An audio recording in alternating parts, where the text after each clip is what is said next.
I'm extremely happy that this brings together a political economy group and an imperfections in democracy group, because that's exactly where I think this book is. That's what this book is about. I come out of political economy, but political economy should have a lot to say about how democracy works, because we're about how power is used to change the allocation of resources, and that's a central topic, I think, becoming more central by the day in most of the current democracies.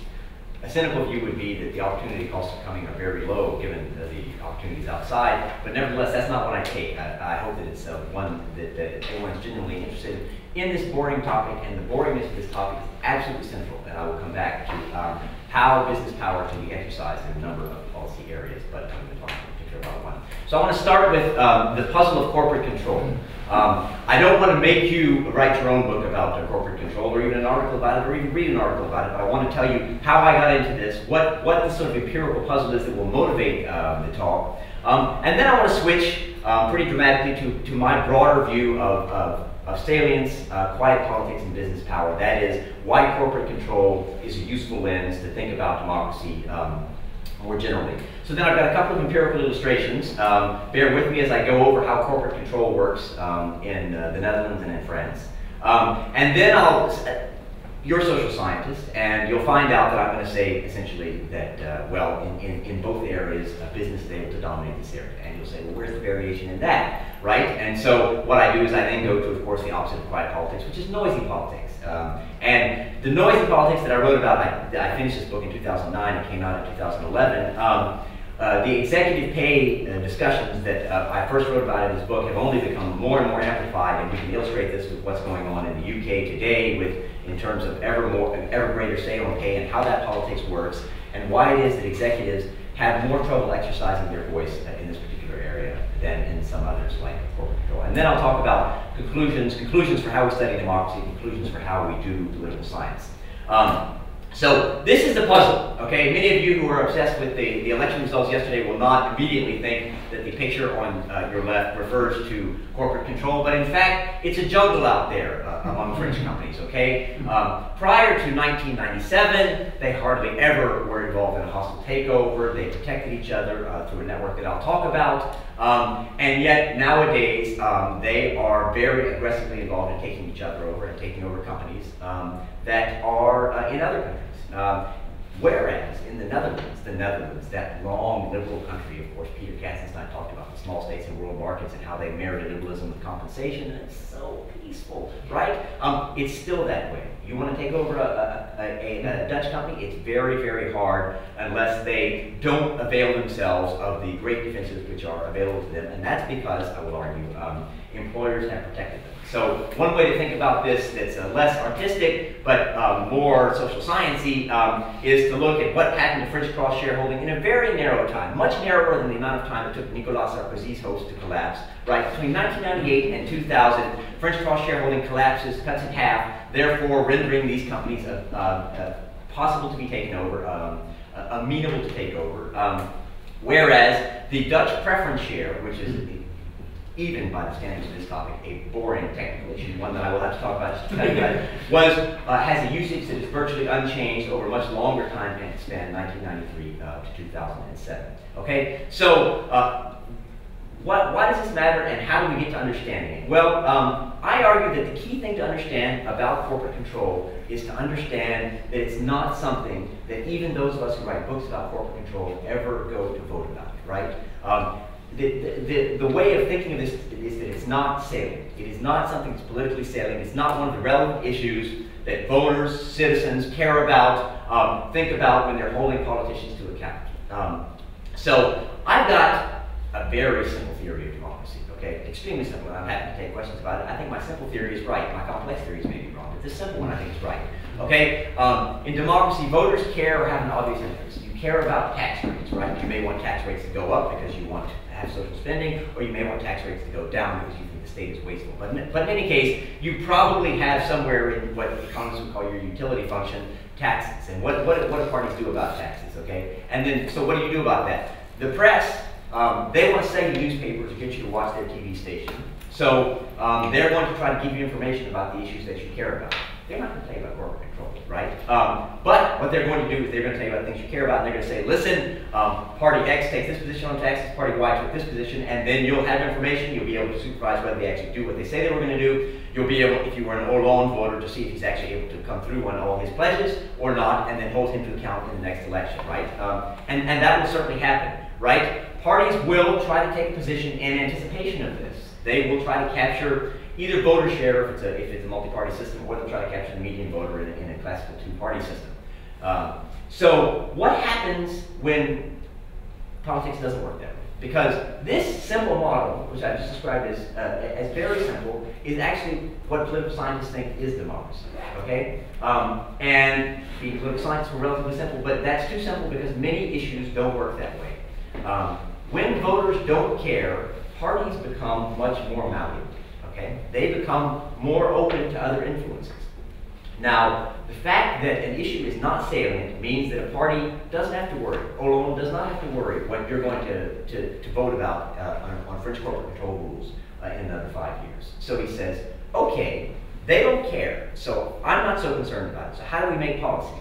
Well, you make policy in such a way as either to satisfy your constituents or not to mess up the economy, because satisfying your constituents usually means making the economy work right. So the people who have a special ability to say, we know how the economy works, is managers, right? Low political salience, therefore I argue, favors managers. And it favors managers not because they have access to a lot of money. Do not mistake me, having money in politics is very useful, especially in systems like the United States where you can spend it with reckless abandon. But it is a limited power, because if you have to spend lots of money on an issue to try to overthrow it, it may be an issue that's getting a lot of press, and therefore what I'm going to call the mechanism of noisy politics will kick in, and you may not be successful even if you spend lots of money. But political power in these low salience policy areas flows from the expertise advantage and the ability to forum shop. That is, managers can say, okay, we may not win in Congress. Why? It's a loud issue, people are upset, lots of babies are being killed in cars that don't have car seats, and so we're not going to fight on car seat regulation.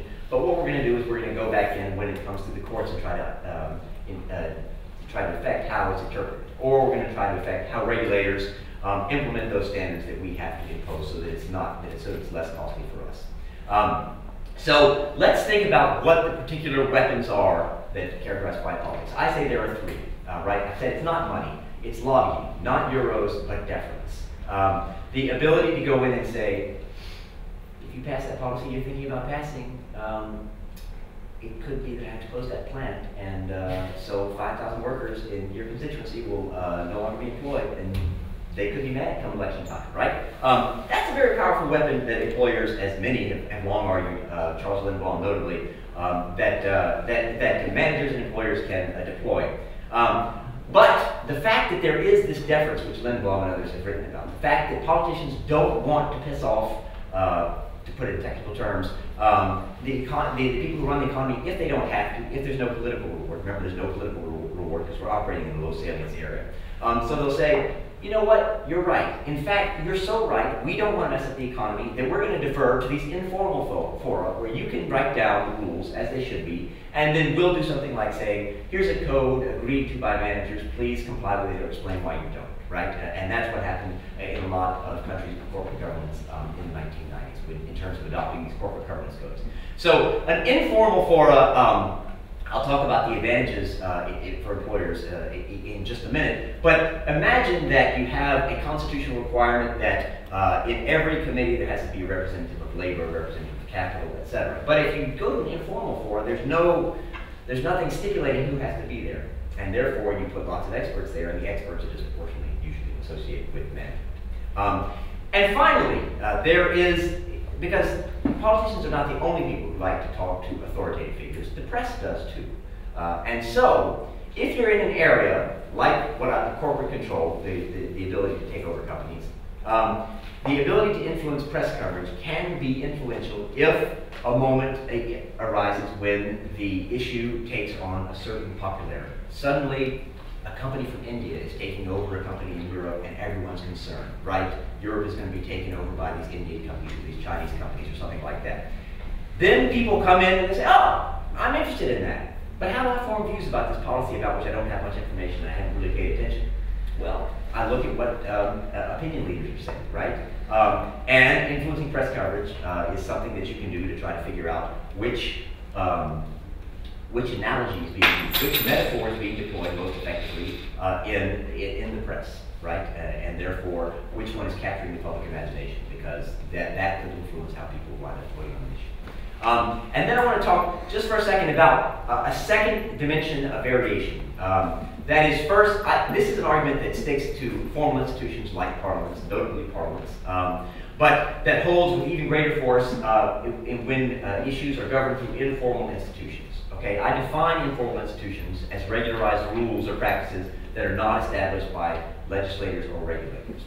These are areas in which institutional incumbents, often managers, have been able to run issues that have political ramifications, like, for example, cross-shareholding networks, without direct political interference.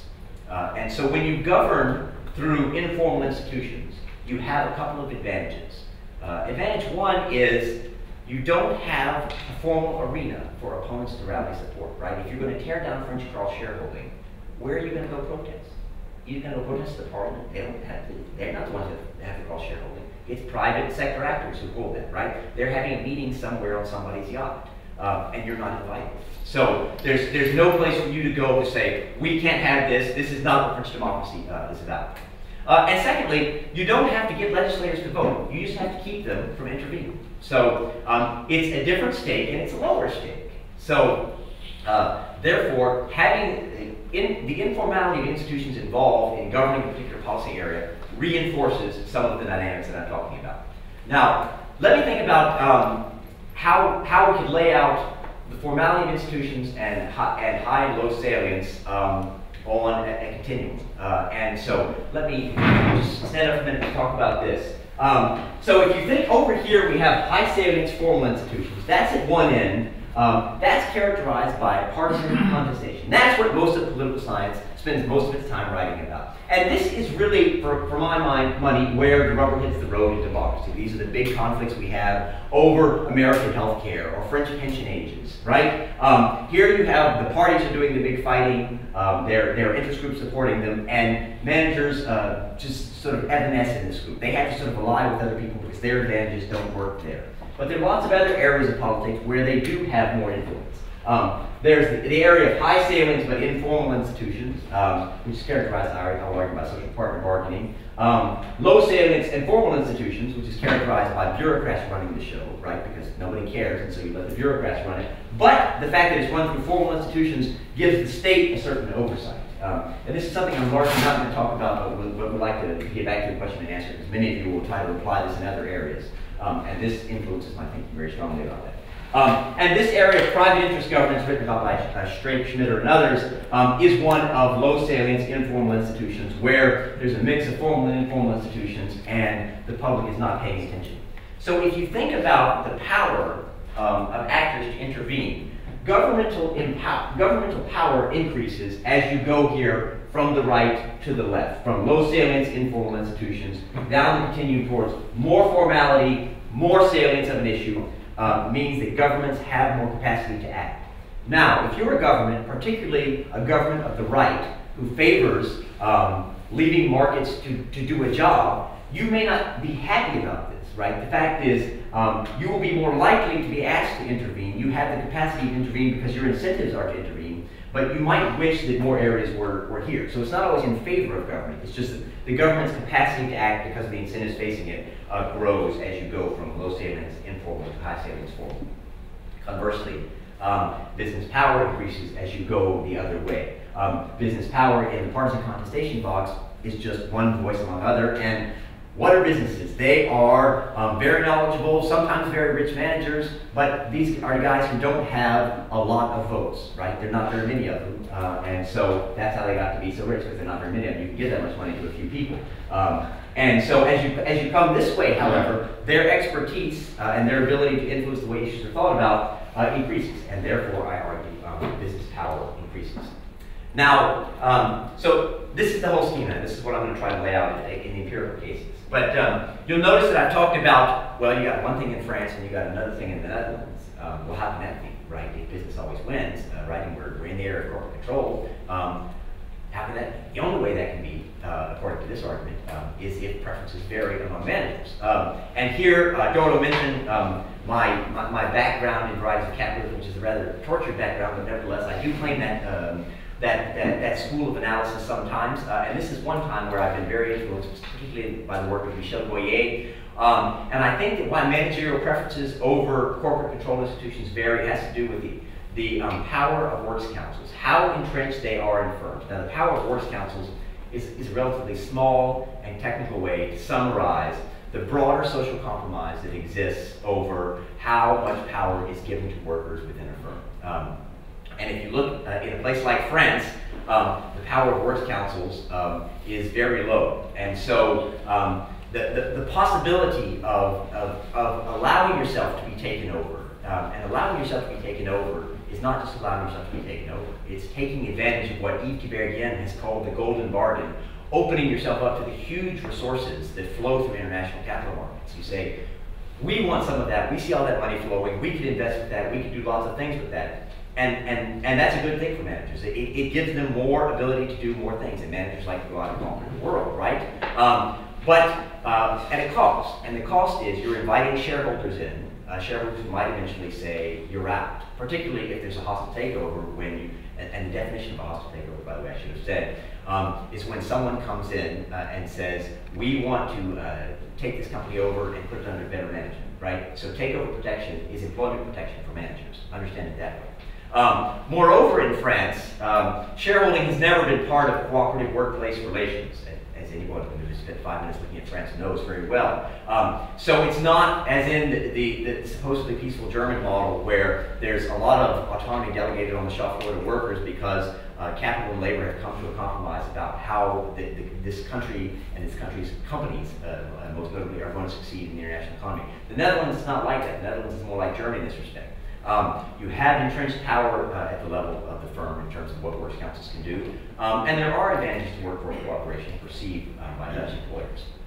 So I argue that this is something that characterizes their difference, and a shorthand way for me to characterize it is to give 2 quotes from managerial organizations in the 2 countries at the same time talking about the same political issue, which was the EU takeover directive in 2006.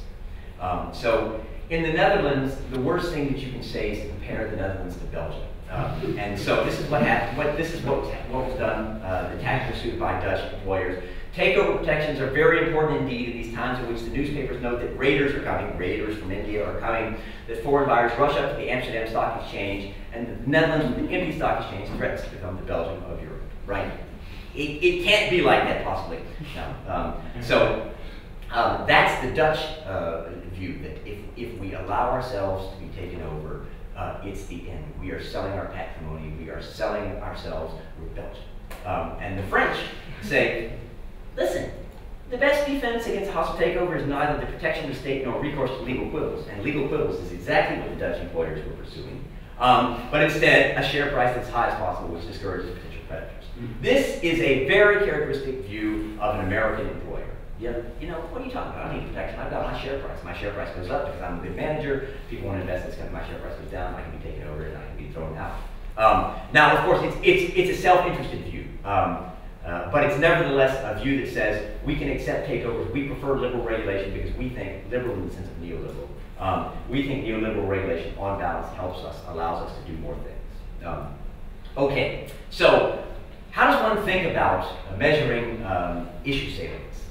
Issue salience is typically measured in political science by the most important problem of the economy is, or the most important problem of the polity is, sort of questions. And these have been critiqued from a variety of perspectives. But it's a pretty good way to do it. It would be a way that I would be delighted to do. It's much better than any other way. The problem is you don't tend to ask that, and you don't tend to get answers responding to that on very low salience issues because they're boring. No one ever answers them. You don't think to ask, what is your view on corporate control? Do you really care about corporate control? So the way that people who've worked on salience in other areas, particularly in the study of courts, have done is they've looked at press coverage of an issue, right? We've talked about the role of the press in democracies is to inform, and that the press, for its own self-interested reasons, not because it's a public citizen, because they want to sell newspapers and they want to get you to watch the TV program, will cover the issues in proportion to how much they think people care about. Okay? So this is what Dutch press coverage looked like between 1995 and 2006 from 5 major papers in the Netherlands.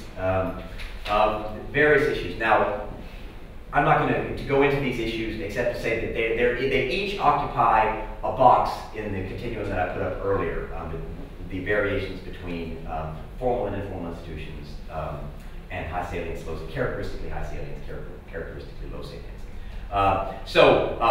Bargaining rules, as we would expect in the corporatist Netherlands, these tend to be very high salience issues. That's your blue bar. You have your number of articles on the right that tend to appear in the paper.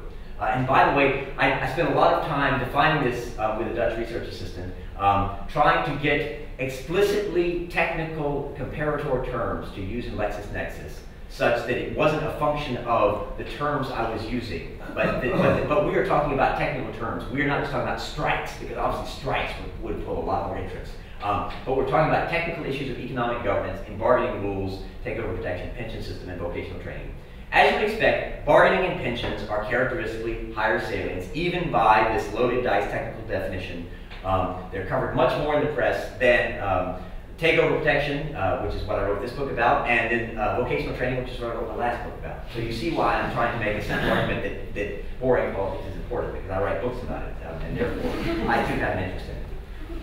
Okay, so given this landscape of interest about what people think about politics, what people think are the more important and less important issues, how did liberalization work in the Netherlands? I'm just going to talk about, I'm trying to compress the book into 45 minutes, and we'll see how well I succeed. And my way of doing that for the Netherlands is to talk really fast, first of all. And secondly, to try to talk about one particular issue. Oh, right, sorry, I didn't say. So what I did when I was trying to determine what's the threshold of high and low salience, right? I didn't have a nice standard way of doing standard errors on the measurement of these to say what's high salience and what's low salience. So I went to the best statistical resource I know, which is American baseball research, and I came up with a threshold for who's a good hitter and who's a bad hitter. Knowing this audience, I'm going to pass right over that. But this is, there's something in baseball called the Mendoza line, saying if you're a shortstop in baseball, you play a very important defensive position, and you can be a crummy hitter, right? And you can say hit 200, which is only 1 times out of 5. And still be a value as a team. But if you're below the Mendoza line, this is called after Mario Mendoza, who was a very, had a gift with the glove, but sort of impaired with the bat, shortstop. If you're at the Mendoza line, you're right at 200, and that's viewed as the cutoff for the team. So I established a Mendoza line for salience, which is nothing more than the average of the lower of the 2 high salience areas to ask the question, does an issue ever become high salience? And as you see, this takeover protection and vocational training, they never cross that threshold. We'll see the same thing in France. In Japan, we do see variation. Takeover protection does actually become a salient issue after 2005. And I talk about why that is in the book, and I talk about how the politics changed, and so employers began losing an area where they had always won before. So, if we talk about what happened in the Netherlands, many of you may know about the election of the Purple Coalition in 1994. They come in and they have an extremely ideological finance minister, okay? And the extremely ideological finance minister for the Liberal Party, or the same party as Fritz Bolkestein, comes in and says, I'm going to change the system of preference shares, right? The system whereby companies can, if they are involved in a hostile takeover, they can decide, they can elect to have control of their company flow into something called a trust office. And would you believe it, that all the trustees of the trust office are appointed by management. And so the trust offices have never historically voted against management when there's a case of a hostile takeover. So this device is called a preference share, and I promised I wouldn't really belabor it. But its existence makes it very, very difficult to take over a Dutch company. And so what happened, this Dutch finance minister comes in and he says, I'm going to attack these because this goes against my liberal ideology. I talked to him and he said, I would never have attacked the issue because it was a vote winner. It was never a vote winner. The party asked me why I was doing it. It was crazy. But we believed it was right. And sometimes we do things in politics because we believe they're right. Now, when he did, remember, look at the salience bump. Takeover protection gets its highest look there in 1995 in the Netherlands, because this is the first time someone has frontally taken on the issues of takeover protection of the preference shares of the trust offices in the Netherlands, and so it gets a little bit of coverage. And when it does get coverage, it's not coverage that's terribly flattering to the managers who want to keep things just the way they are. So what do? Step one, they negotiate. They negotiate with the finance minister, right? We've talked about the Netherlands as a corporate country, so they're used to negotiating. They sit down, they drive a deal because even this finance minister knows he has to negotiate with the most important group, and that is the senior managers, and they have a purpose-built organization to protect takeover protection, which does other things too, but that's why it was originally created. So they sit down and they negotiate a deal, okay? After a time, you can only read so many articles about corporate control before your attention begins to wander. What's up with Kate Middleton, something like that. And so you wait for the press to stop caring. Salience goes, after 1996, as we saw in the picture, it went down in the Netherlands. And then, uncharacteristically for the Netherlands, the FIO, the VEUO, this lobbying group on behalf of senior managers, then went to Parliament and had Parliament defeat its own government and say, we are not going to pass this law, in fact, that was negotiated with the finance minister, even though we said we would, because conditions have changed. And so I have a quote from the finance minister saying, if we cut a deal with the normal corporate organizations, they never would have stabbed me in the back this way. But in fact, this is what the senior managers really cared about. So their purpose-built organization was willing to do this. And it's not costly. Remember, the parties are flexible on this, but it was a low-cost option to say, okay, well, they're saying it's really important that we needed to protect the Dutch economy. And so the Dutch employers win on their defensive preference shares. And they win in multiple sessions. But that was just one that allows me to quickly illustrate some of the principles of what I'm talking about. Let me show you one of the graphics that I tend to use in PowerPoint presentations. This is just what the French shareholding network looked like circa 1997. And the simple message here is that these are companies owning shares in each other, and these two broad poles around Société Générale and BNP. And by owning shares in each other, they had enough to block each other, to block attempts to take over companies. They were these so-called hardcore shareholding, the noyau dur, right? And this is what was created in 1986-88 after the liberalization program. So what happened in France? What happened in France is everything looks hunky-dory in 1996 as to the noyau dur, but they dramatically fall about 50%. Now, this didn't just happen. It did just happen in terms of laws being passed. There wasn't a law passed. There wasn't a political actor involved. This happened totally in the private economy. This was a decision of managers about what was the way forward for French business. It was a political conflict within management. And some of you will remember that the French employers changed their name to the MEDEF, the Movement for the Entrepreneurs of France, because they wanted to be more aggressive in fighting the government. That was all part of this conflict about what is the orientation of French employers. And Claude Bébiard, who's a major figure in French business, took a place at the heart of the network and said, we're not going to do this anymore. We're not going to hang on to all these francs that don't do anything for us, that don't deliver any return, that we're just holding on to them to protect other companies. These are Turkey companies. If they can be taken over, so good. So what? It's good for the French economy. And you should all do this too, he said to his management counterparts. And they eventually did it over a course of about 2 years. They responded by saying, let's evaluate the cost and benefits of hanging on to these shares. Bébiard's not going to do it anymore. And so, by collective decision making that happened in an uncoordinated fashion, the network unravels. So, this is written about by French economists and French political scientists as a huge, wrenching change. In the Right of Capitalism School, we talk about this major change that happened in the character of French corporate governance in the late 1990s. But what did the press coverage look like? Sorry, that's just emphasizing the half division into of the cross shareholding.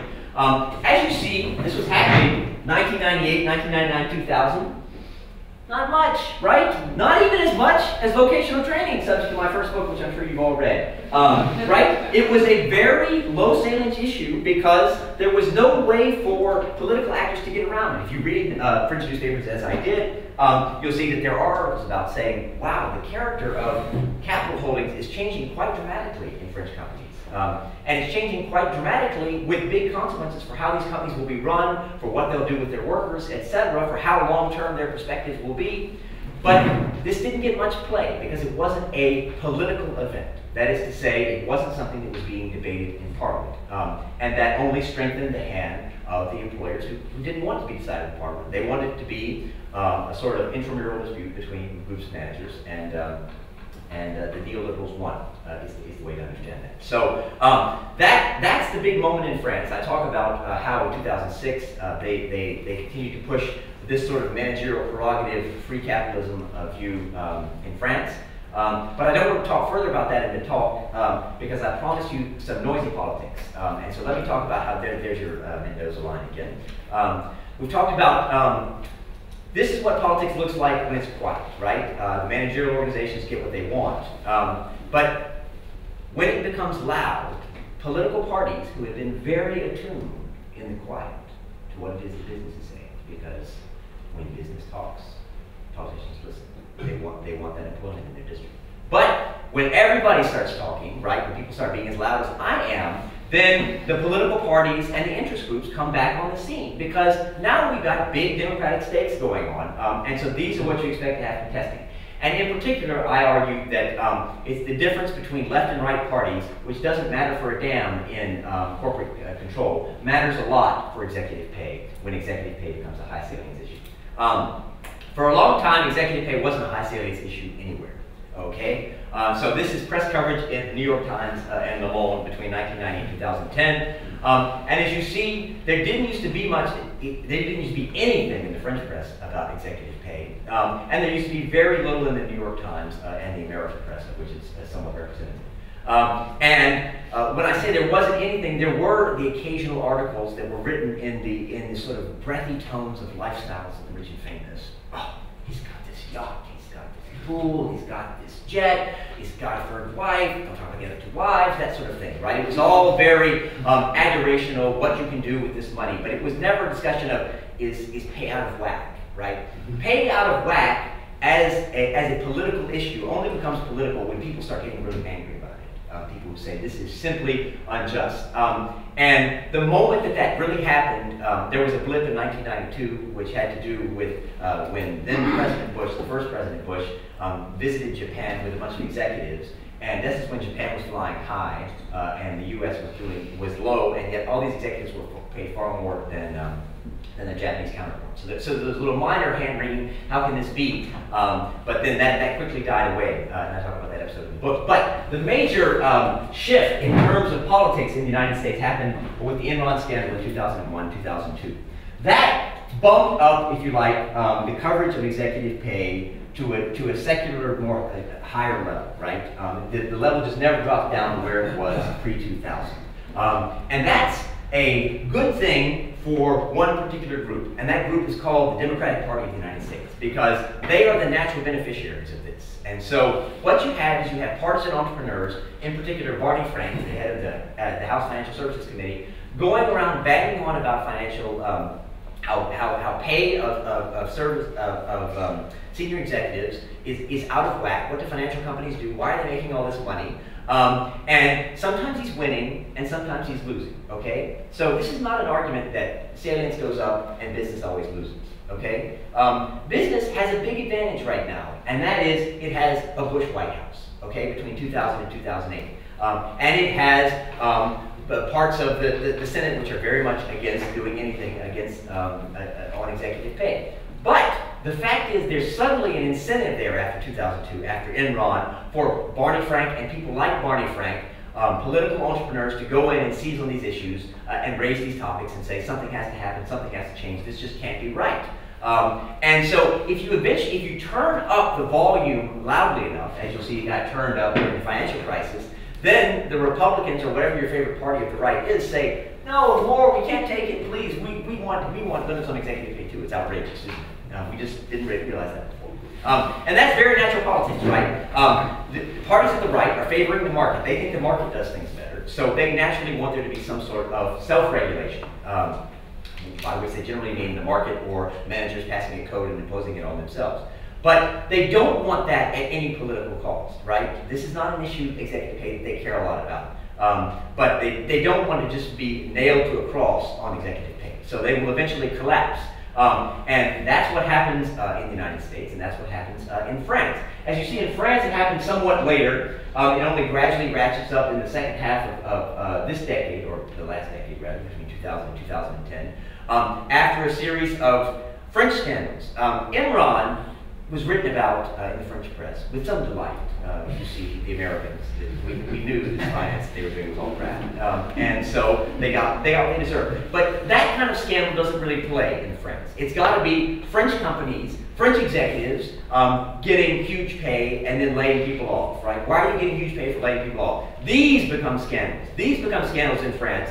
The Socialist Party, which is in a very weak position during this time, doesn't have any institutional levers. It doesn't have what Barney Frank had, which was a way through the committee system in the U.S. Congress to constantly bang on about this issue. So they're somewhat weakened in doing so. However, the issue just gets higher and higher salience in France until it eventually catches up to where it is in the United States. And at that point, we're now under a Sarkozy presidency. Sarkozy, who's been a fierce voice in favor of managers should be paid a lot because they're doing good things for the French economy, pay people what they're worth. But he finally says, this is outrageous, I can't believe all the money that they're paid. Okay, we'll roll over and do what you want. Because, again, it's not a key issue for Sarkozy. Sarkozy is looking to the re-election that he thought was going to happen in 2012, and he's still thinking it's possible back then. And so, therefore, he just doesn't want to lose points on it. He doesn't care that much about it. And so, what does matter, though, is that he's got partisan preferences when people aren't paying attention that are firmly in favor of market regulation. And so, therefore, in France, what you get, I'm going to get there. In France, what you get is much lower regulation over this period, only coming at the end. And in the United States, which you would think is a little more market-friendly country, you get regulation earlier. Why is that? Because the noise was louder in the United States. And I've done work now on Britain, which I'm not going to show you today, which the argument, the political argument, has been louder still in Britain about executive pay. And Britain regulates executive pay in a more stringent way than does the United States. And it doesn't have to do with the amount that people are paid, right? Because you may be thinking, well, you know, come on, U.S. executives are paid so much, of course, it's really outrageous. You can understand the Americans getting upset about it. But that's not what it is. The original executive pay scandal in Britain happened about 1995.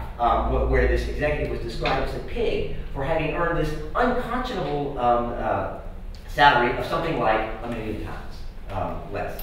And so, I mean, you can't even tip your doorman that in Manhattan nowadays, right? So it's not about absolute amounts, right? It's about resonance as being something fundamentally out of whack that generates broader interest in the issue. Just in case you think, well, I'm cherry picking these lefty papers, I did business papers as well to show you that you get exactly the same time trends. It's a broken series on Les Echos, which is the business paper in France that I use. But you get the same sort of trend in the right press that you get in the left press.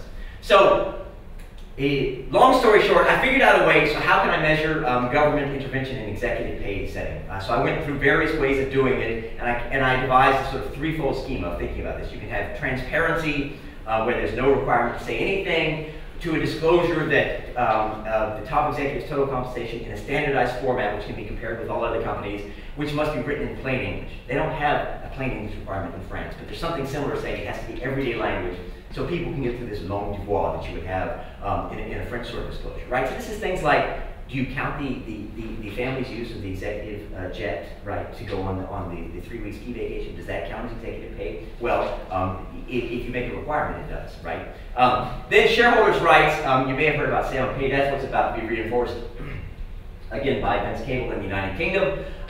You can have no formal control to direct voice through sale and pay. Note that when I wrote this book, when I came up with this sort of schema in the late 2000s, say on pay, which is just an advisory vote of shareholders, meaning it could be ignored by the board, was the most you could imagine. Only the UK had this, and this was at the far pole of regulation. And now we're getting stronger stuff where there are legal proposals that the board has to listen, and say on pay becomes binding. But this wasn't even conceivable back in 2008, all the way back in 2008. And then finally, there are these legal rules on pay, from no formal rules to restrictions on bonuses and golden parachutes to CEOs. These are the sorts of things that governments only can really impose when they take a share in a company or when they bail a company out. Fortunately, for me, not for the world, there was this sort of bad things happening to the international economy, and so lots of companies were getting into this arrangement with the government in 2008, and so therefore I was able to get some measures on legal rules on pay as well. So this is what it looks like in the United States. You get a little blip up with Sarbanes-Oxley in 2002, and then you saw the press curve rising. That's exactly what's happened with the regulation of executive pay.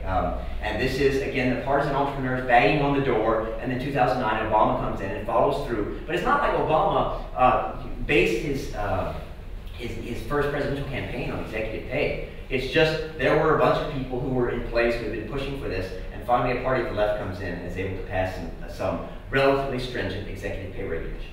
Note, I am not saying that U.S. pay of executives has been successfully restrained. Au contraire, it has not. What I'm saying is, if you want to measure what governments are doing in a democracy, you have to measure the laws that they pass, right? They're at least trying, or signaling that they're trying, right? Which is the same thing as far as they're concerned. And so they're signaling that they're trying. And in France, you get a Chirac presidency and then a Sarkozy presidency holding the line very robustly. There's a scandal in 2005 where they've got to concede a little bit, and then the financial crisis kicks in. You still have a president of the right. The president of the right says, okay, I'm not going as far as the United States. We're not going to say on pay exactly, but I will make some concessions. And so you finally get regulation in 2009 when Sarkozy has no other options. He feels like he's got to do that in order to be able to be credible as a candidate. So let me conclude briefly, and then I'll open the floor because you've been polite to listen to me for this long. I've got three implications, right? And that is that business is weak when salience is high. Business then wins or loses depending on its alliances with parties or other interest groups. Paul Krugman doesn't believe this, right? He believes that business is behind everything. I'm very politically sympathetic to his point of view. But analytically, when you look, business loses over and over and over again on the direct political fight when there are high salience issues, okay? There are some caveats to this, and I can talk about those in question and answer, that have to do with when democratic politics is walled out by expertise. But essentially, business can be beaten because in a democracy, people sensitize parties, and parties can decide we're going for the votes, not the money. But business is strong, indeed very strong, when salience is low, and this is a product of the expertise, not of the money that they have. The expertise creates deference, and the whole argument about quiet politics is that politicians defer when it's costless to defer. Electorally costless, because that's what politicians care about. And finally, least important in the world, but most important maybe for our discussion, that political scientists are wrong when they assume a median voter logic operates in all policy areas. Yes, it's true that that sort of logic about parties are trying to compete for that voter, that mythical voter who's in the center of the distribution, makes sense when everyone's paying attention and cares a lot about an issue, and so they follow it and they give it relatively high attention. But the powerful logic only works when salience is high. A lot of issues are not like that, and I think to understand democracy, we have to understand which issues are like that sometimes and not other times, and the implications that has for who gets what they want.